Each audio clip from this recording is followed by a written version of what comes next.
Assalamualaikum warahmatullahi wabarakatuh. Jumpa lagi dengan saya Bumia di channel Belajar IPA Asik. Jadikan IPA lebih mudah dan menarik. Pada video ini kita masih akan belajar tentang klasifikasi makhluk hidup pada bagian yang kedua. Anak-anak, pernahkah kalian membeli buah-buahan di pasar? Coba kalian amati, kenapa buah-buahan ini harus ditata sedemikian rupa dan dikelompokkan di setiap jenisnya? Ya, agar kalian lebih mudah menemukannya. Di alam ini terdapat banyak sekali makhluk hidup dari tumbuh-tumbuhan, hewan, di darat, laut, dan udara yang dapat dilihat dengan mata maupun makhluk-makhluk yang sangat kecil yang mikroskopis yang hanya dapat dilihat dengan bantuan mikroskop. Untuk mempermudah dalam mempelajarinya, maka diperlukan pengelompokan yang dinamakan klasifikasi makhluk hidup. Jadi, klasifikasi makhluk hidup adalah cara pengelompokan makhluk hidup berdasarkan persamaan ciri yang dimiliki. Tujuan klasifikasi: 1. Mengelompokkan makhluk hidup berdasarkan persamaan dan perbedaan ciri yang dimiliki. 2. Mendeskripsikan ciri-ciri suatu jenis makhluk hidup untuk membedakannya dengan makhluk hidup lain. 3. Mengetahui hubungan kekerabatan antar makhluk hidup. 4. Memberi nama makhluk hidup yang belum diketahui namanya. Ilmu tentang klasifikasi makhluk hidup dinamakan taksonomi. Bapak taksonomi dikenal adalah Carolus Linnaeus karena beliaulah yang pertama kali membuat klasifikasi makhluk hidup dua kingdom. Nah, urutan tingkatan makhluk hidup tadi dinamakan dengan takson. Takson hewan dimulai dari kingdom, filum, kelas, ordo, familia, genus, dan spesies.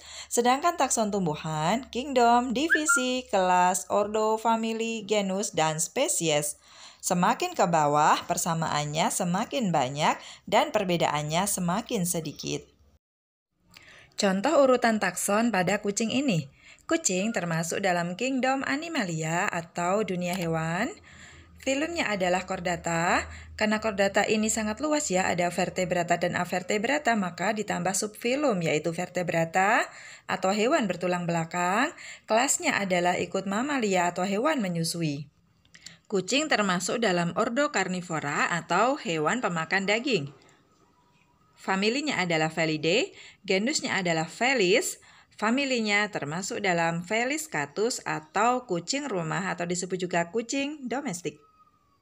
Contoh tingkatan takson dunia tumbuhan, misalnya pada tanaman jagung. Jagung termasuk dalam kingdom Plantae, subkingdomnya Thraseobionta atau tumbuhan berpembuluh, superdivisinya adalah Spermatophyta atau tumbuhan berbiji, divisinya adalah Magnoliophyta atau tumbuhan berbunga, kelasnya adalah Liopsida atau berkeping satu atau disebut monokotil, subkelasnya adalah Comelinidae, ordonya Poales, familinya Poaceae atau suku rumput-rumputan, genusnya Zea, spesiesnya adalah Zea mays L. Tentang tata nama ini nanti akan kita pelajari lebih lanjut ya, simak terus.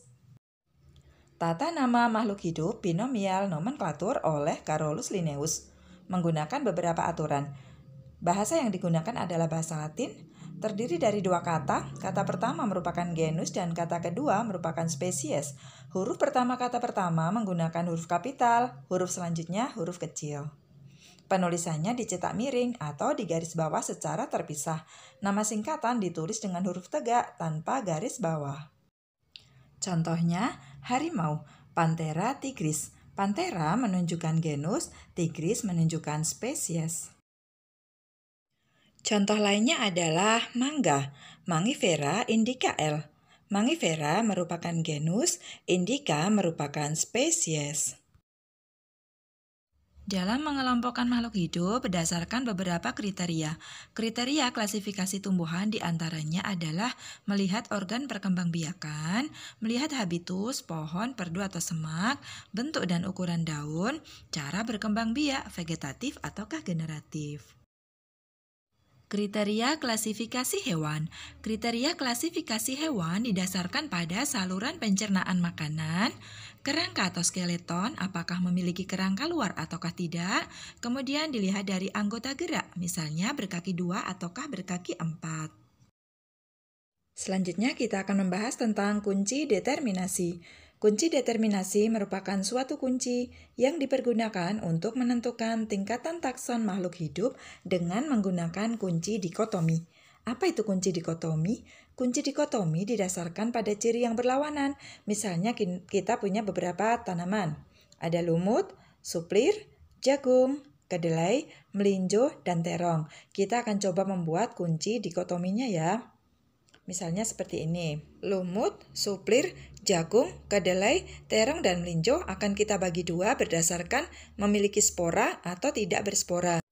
Yang berspora dikelompokkan pada 1A, yaitu lumut dan suplir. Sedangkan yang tidak berspora di kelompok 1B ada jagung, kedelai, terong, dan melinjo. Yang berspora dikelompokkan menjadi berbatang jelas dan tidak berbatang jelas. Berbatang jelas 2A isinya adalah suplir, sedangkan tidak berbatang jelas 2B isinya adalah lumut. Tidak berspora dibagi menjadi dua kelompok, yaitu biji tertutup dan biji terbuka. Biji tertutup yaitu 3A anggotanya adalah jagung, kedelai, dan terong. Sedangkan biji terbuka atau 3B anggotanya adalah melinjo. Berbiji tertutup dibagi menjadi 4A berkeping 2 dan 4B berkeping 1. Berkeping 2 isinya di sini ada kedelai dan terong, sedangkan berkeping 1 isinya adalah jagung. Berkeping 2 dikelompokkan menjadi 5A dan 5B berdasarkan bunganya. 5A berbunga kupu-kupu yaitu kedelai dan 5B berbunga terompet yaitu terong. Dari kunci dikotomi tadi kita ubah dulu menjadi kunci determinasi.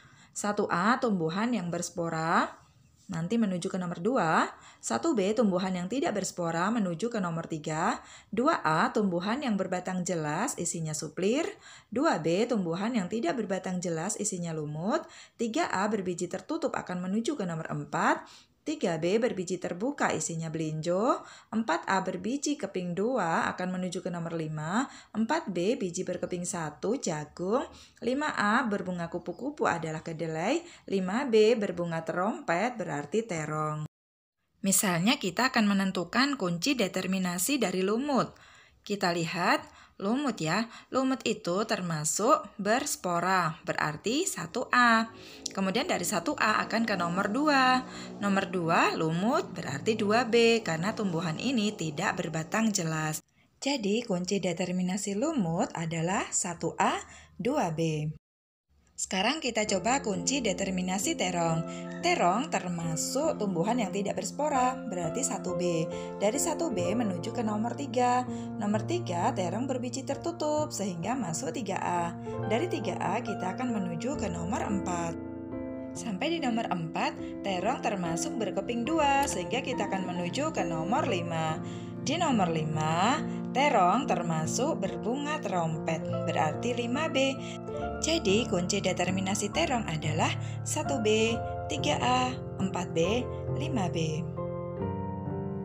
Alhamdulillah, kita sudah membahas tentang tujuan klasifikasi, taksonomi, tata nama makhluk hidup, kunci determinasi. Sampai jumpa di video selanjutnya yang akan membahas tentang sistem klasifikasi 5 kingdom. Jangan lupa like dan subscribe bila video ini bermanfaat. Terima kasih. Wassalamualaikum.